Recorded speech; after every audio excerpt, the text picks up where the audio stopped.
संत सेवालाल महाराज जयंतीचा वाद सावरासावर करण्याचा प्रयत्न. बंजारा समाजाच्या विविध संघटना आणि बंजारा समाज बांधवाच्या वतीने रेणुका बॅकवेट या ठिकाणी पत्रकार परिषदेचे आयोजन करण्यात आले होते.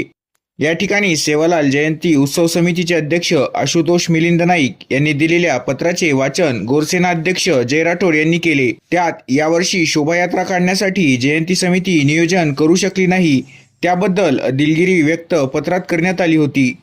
तसेच मंत्री इंद्रनील नाईक आणि मोहिनी नाईक यांचे सहकार्य नेहमीच असते असे नमूद करण्यात आले आहे.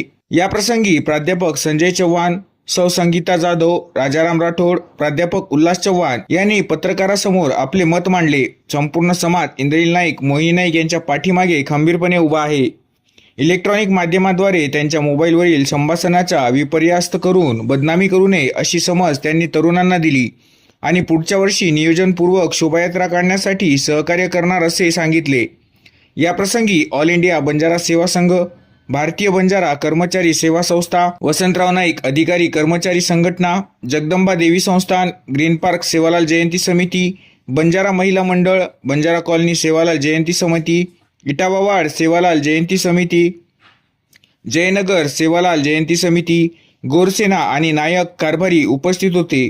त्यात बीजी राठोड, श्रीराम पवार, बाबूसिंग आडे, एन.डी. राठोड नायक, अशोक जाधव, अशोक वडते, विजय वडते, राजाराम राठोड, विजय जाधव, हाजूसिंग चव्हाण नायक, मेश्राम कडेल कारभारी, रामराव पवार कारभारी, देवराव राठोड नायक, पांडुरंग जाधव कारभारी, सचिन राठोड, पूजा जाधव, सौ आशा चव्हाण, सौ संगीता चव्हाण, परशुराम राठोड, प्राध्यापक प्रेमसिंह राठोड, नंदेश चव्हाण, सकलाल राठोड, उत्तम जाधव, प्राध्यापक उल्हास चव्हाण या संघटना पदाधिकाऱ्यांचा समावेश होता.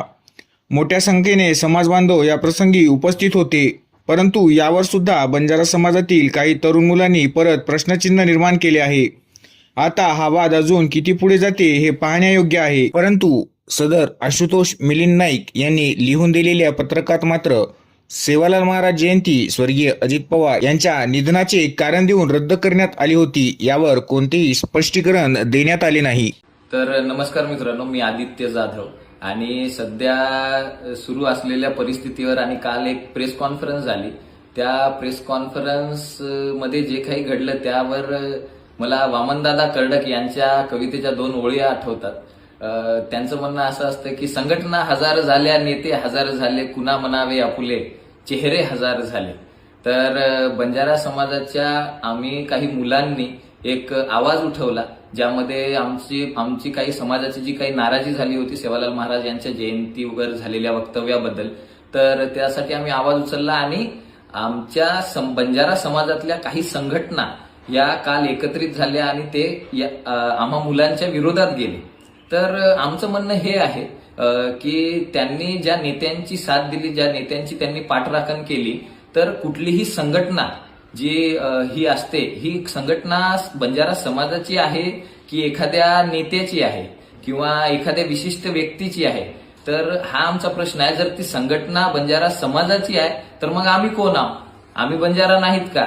या प्रश्नाचं उत्तर तुम्ही आम्हाला दिलं पाहिजे. जर तुम्ही समाजासाठी काम करता, या संघटनेतले जे कोणी लोक आहेत या लोकांनी हे जर समाजासाठी काम करतात, तर या लोकांनी आम्हाला याचं उत्तर द्यावं की आम्ही जर समाजाचे आहोत तर मग तुम्ही आम्हाला भेटायला का नाही आले? तुम्ही त्यांचीच सरळ पाठराखण कशी केली? आमच्याजवळ तुम्ही का नाही आले? आम्हाला विचारपूस का केली नाही? आम्हाला तुम्ही बसवायचं होतं, विचारायचं होतं. सगळ्या गोष्टी समाजाची जी नाराजी आहे ती तुम्ही दूर करू शकले असते. मग ही संघटना समाजाची आहे की नेत्याची आहे या गोष्टीचं उत्तर तुम्ही आम्हाला द्यायला पाहिजे. आणि त्या संघटनेत कोण कोण लोक होते या सगळ्या लोकांना माझं म्हणणं आहे, म्हणजे आमचे वडीलधारीच लोक आहेत, आमचे काका मामा हेच लोक त्या संघटनेमध्ये आहेत.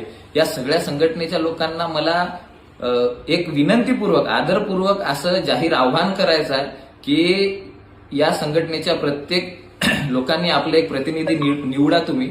आणि प्रतिनिधी निवडल्यानंतर एक कुठल्याही महाराष्ट्रातल्या कुठल्याही न्यूज चॅनलवर एक डिबेट तुम्ही आमच्यासोबत करा. एकीकडे मी राहील त्या 50-50 मुलांचं प्रतिनिधित्व करायला आणि बाकीकडे तुम्ही राहा. तुम्ही कसे चुकीचे आहात किंवा आम्ही कसे चुकीचे आहोत किंवा तुम्ही कसे बरोबर आहात आणि आम्ही कसे बरोबर आहोत या विषयावर डिबेट करायला आम्ही तयार आहोत. पण ही संघटना खरंच समाजाची आहे का, हा आम्हाला आज प्रश्न पडलेला आहे. राहिला विषय 5-50 मुलांचा की 5-50 मुलांनी सकल समाज होत नाही, तर मला हेच सांगायचं आहे, संघटना जरी लाखो लोकांची असली पण ती समाजहिताचं जर कार्य करत नसेल आणि एक एकटा माणूस तो जर त्या समाजहिताचा विचार करत असेल तर ती संघटना कुठेही काही कामी नसते, पण तो त्या एकट्या माणसाचे विचार खूप महत्वाचे असतात. तर हेच आमचं म्हणणं आहे आणि या आव्हानाला आम्ही जर पाठ फिरवली तर आम्हाला तुम्ही समाजातून काढून टाका, बहिष्कृत करून टाका, बंजारा समाजातून आम्हाला कायमचं काढून टाका, ही शिक्षा सुद्धा आम्ही भोगायला तयार आहोत.